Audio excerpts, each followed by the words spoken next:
আসসালামু আলাইকুম রহমতুল্লাহ।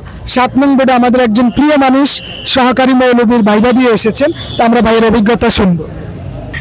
আসসালামু আলাইকুম, আমি ঢাকা কাদরিয়া তৌবিয়া আলিয়া কামিল মাদ্রাসা থেকে এসেছি। আমার বোর্ড নম্বর ছিল 7 নম্বর 7-এর এ। আলহামদুলিল্লাহ, মহান আল্লাহ রাব্বুল আলামিনের দরবার অসংখ্য অগণিত শুকরিয়া, যিনি আমার ভাইকে অনেক সহজ করে দিয়েছেন। পাশাপাশি শাহজালাল ভাইকে অনেক আন্তরিক অভিনন্দন, যার ভিডিও আমি প্রতিদিন দেখতাম, যার ফলে আমার কনফিডেন্স বিশ্বাস অনেক গুণে বেড়ে গিয়েছিল। আমাকে ভাইবা বোর্ডে 4টি প্রশ্ন করেছিলেন, আর ভাইবা বোর্ডে আমার হুজুর অনেক আন্তরিক ছিলেন। প্রথমে আমাকে বললেন যে একটি সূরা তেলাওয়াত করো। আমি সূরা কাফিরুন তেলাওয়াত করলাম। সূরা কাফিরুন তেলাওয়াত করার পর তিনি বললেন যে লা আবুদু, তাহকিক করো। আলহামদুলিল্লাহ, আমি আর তাহকিক করতে পেরেছি। তারপর বলল যে আকিদার একটি কিতাবের নাম বলো। তারপর আমি বললাম আকিদাতুত তাহাবি। তারপর বললো ইমাম আবু হানিফা লিখিত একটা আকিদার কিতাব আছে।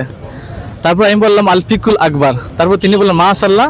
তারপর আমি চলে আসলাম। আলহামদুলিল্লাহ, মহান আল্লাহ রাব্বুল আলামিন যেন শাহজালাল ভাইয়ের খেদমতকে কবুল করেন এবং আমাদের যারা পরীক্ষা দিতে সামনে যারা দিবে ওনার উসিলায় যেন সামনে পরীক্ষা ভালো দিতে পারে, এই শুভকামনা রেখে আমার বক্তব্য শেষ করলাম। আসসালামু আলাইকুম। আমাদের আরো একটি ভাই সহকারী মৌলবীর ভাইবা দিয়ে এসেছেন, তা আমরা ভাইয়ের অভিজ্ঞতা শুনবো ইনশাআল্লাহ। আসসালামু আলাইকুম, আমি সিলেট থেকে আব্দুল আহাদ। আমি প্রথমে সালাম দিয়ে ঢুকলাম, স্যার বসতে বললেন। স্যার আমাকে জিজ্ঞেস করলেন তাআওয়ানু আলাল বিররি ওয়াত তাকওয়া ওয়ালা তাআওয়ানু আলাল ইসমি ওয়াল উদওয়ান, এর অর্থ বলেন। আমি বললাম, তারপর স্যার বললেন তাআওয়ানু কোন সিগা? আমি বললাম বহস বললেন, তাও আমি বললাম। তারপর জিজ্ঞেস করলেন গায়র মুনসরিফের সবব কয়টি? আমি বললাম 9টি। তারপর বললেন এগুলোর নাম বলেন। আমি বললাম। স্যাররা খুব খুশি হয়েছেন, সবাই আমাকে মাশাআল্লাহ বলছেন। আলহামদুলিল্লাহ, আমি সবগুলো উত্তর দিতে পেরেছি। আমার শাহজালাল স্যারকে অন্তঃস্থল থেকে ধন্যবাদ। আমি ওনাকে ফলো করেছি, আপনারাও ওনাকে ফলো করতে পারেন। ধন্যবাদ। আসসালামু আলাইকুম। আমাদের আরো একটি প্রিয় ভাই সহকারী মৌলবীর ভাইবা দিয়ে এসেছেন, তা আমরা ভাইয়ের অভিজ্ঞতা শুনবো। আসসালামু আলাইকুম মাহমুদুল্লাহ আলা রাসূলুল কারীম, আম্মা বাদ। মহান আল্লাহ তাআলার নিকট লাখ শুকরিয়া। আজকে আমার 18তম নিবন্ধনের ভাইবা ছিল। ভাইবা প্রথম ঢুকলার পরে হুজুর প্রশ্ন করলেন যে আমি পড়াই, এটা অনুবাদ করেন। তারপর অনুবাদ করলাম। তারপর জিজ্ঞেস করলাম আপনি কোথায় থেকে এসেছেন? আমি বললাম আমি ময়মনসিংহ থেকে এসেছি। এটা আরবিতে বলেন। আরবিতে বললাম। তারপর আমার বললো যে এসমে না ভাবে তাফাইলের মাজদারটা বলেন। এটা তাফাইলের গর্দানটা পারি নাই, কিন্তু পরে বললো ফেলে মুজারে থেকে আপনি গর্দানটা বলেন। পরে মুজারে গর্দানটা বললাম, বললো শুকরিয়া আলহামদুলিল্লাহ, আপনারা আসতে পারেন। ধন্যবাদ প্রিয় ভাইকে ওনার অভিজ্ঞতা শেয়ার করার জন্য। আমাদের আরো একজন প্রিয় ভাই সহকারী মৌলবীর ভাইবা দিয়ে এসেছেন, আমরা ভাইয়ের অভিজ্ঞতা শুনবো। আসসালামু আলাইকুম রহমতুল্লাহ। আমি মোহাম্মদ আমানুল্লাহ আমান, আমি সিলেট থেকে আসছি। আমার ভাইবা পরীক্ষা ছিল 7 নং বোর্ডে। আমি সালাম দিয়ে প্রবেশ করলাম। তারপর স্যার আমাকে বসতে বললেন, জিজ্ঞেস করলেন যে আপনি বসেন, ইজলিস। বসলাম। তখন আমাকে বললেন ওয়াকারনা ফি বুয়ুতিকুন্না ওয়ালা তাবাররুজনা তাবাররুজাল জাহিলিয়াতিল উলা, এর অর্থটা কি?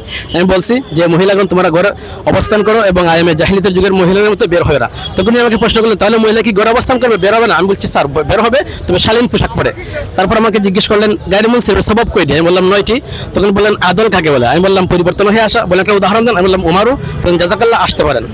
যে আমাদের আরো একজন প্রিয় ভাই সহকারী মৌলবীর ভাইবা দিয়ে এসেছেন, আমরা ভাইয়ের অভিজ্ঞতা শুনবো। আসসালামু আলাইকুম রহমতুল্লাহ। আমি 7 নং বোর্ড থেকে ভাইবা দিয়ে এসেছি। আমি সালাম দিয়ে প্রথমে প্রবেশ করলাম। প্রবেশ করার পরে স্যার বসতে বললেন, বসলাম। তারপরে স্যার একটি আয়াত তিলাওয়াত করলেন, ওমান আহসানু কাওলাম মিম্মান দাআ ইলাল্লাহ।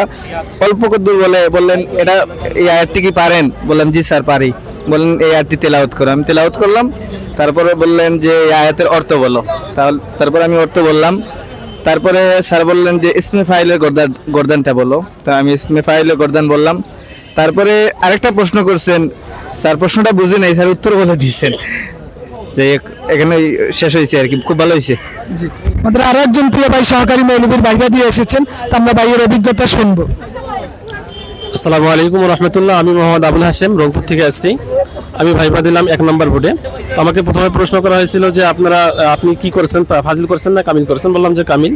কোন বিষয়ে? বললাম যে তাফসির। এবং তারপর বললেন যে বিষয়গুলোর নাম বলেন। বিষয়গুলোর নাম বললাম। তারপর বলতেছেন যে মূল কিতাব যেগুলো তাফসির পড়ছেন সেগুলো বলেন। তারপরে বললাম 4টা তাফসিরের গ্রন্থের কথা বললাম। তারপর বললেন যে তাফসিরুল কাশফের লেখককে। বললেন যে আমি বললাম যে আল্লামা জালালুল্লাহ জামাখশরি। তিনি বললেন যে উনি কোন আকীদার লোক ছিলেন? বললাম যে মুতাজিলা আকীদার। তারপরে জিজ্ঞেস করলেন যে ইসলাম মানকুস কাকে বলে? বললাম। বরাবর বলতেছেন যে একটা উদাহরণ দেন। তারপর জান। আলহামদুলিল্লাহ। আমাদের আরো একজন প্রিয় ভাই সহকারী মৌলবীর ভাইবা দিয়ে এসেছেন, আমরা ভাইয়ের অভিজ্ঞতা শুনবো। আসসালামু আলাইকুম রহমতুল্লাহ। আমি মাহতাব আহমদ, সিলেট থেকে এসেছি। প্রথমে আমি প্রবেশ করলাম। প্রবেশ করার পর স্যার জিজ্ঞেস করলেন যে আপনি তো 19 পড়াবেন, তাহলে কোন কোন সাবজেক্ট পড়াবেন। তো আমি সাবজেক্টগুলো বললাম কী কী পড়াবো।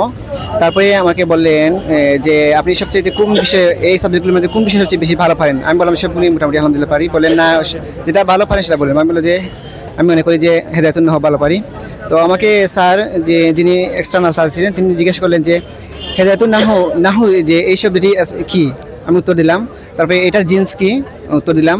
তারপরে আমাকে বললেন যে হেদায়েতুন নাহুর জনককে। তো আমি উত্তর দিলাম যে আবুল আসাদ দোয়াইলি। তারপরে তিনি বললেন যে লিল্লাহি মা ফিস সামাওয়াতি ওয়া মা ফিল আরদ, এখানে এটার অর্থ বলেন। বললাম। তারপরে মা এখানে এটা কী অর্থে ব্যবহৃত হয়েছে, ওটা আমার একটু কনফিউজ ছিল। তো পরে স্যার বললেন যে পরে দাবি যাই। স্যার বললেন যে আচ্ছা আপনি তো নাহু পড়াবেন, তাহলে নাহুর যে মুদাফ, মুতল এগুলো আছে, এগুলো আমাদের মুদাফ বলতে কী বোঝায়। আমি বললাম যে যদি জিন্সের মধ্যে দুটি হরফ পাশাপাশি আসে তাহলে এটা মুদাফ হবে। এছাড়া আরও কয়েকটি প্রশ্ন করছেন, বাকিগুলো মনে পড়ছে না। ধন্যবাদ সবাই। জি, অসংখ্য ধন্যবাদ ভাইদের ওনাদের অভিজ্ঞতা শেয়ার করার জন্য।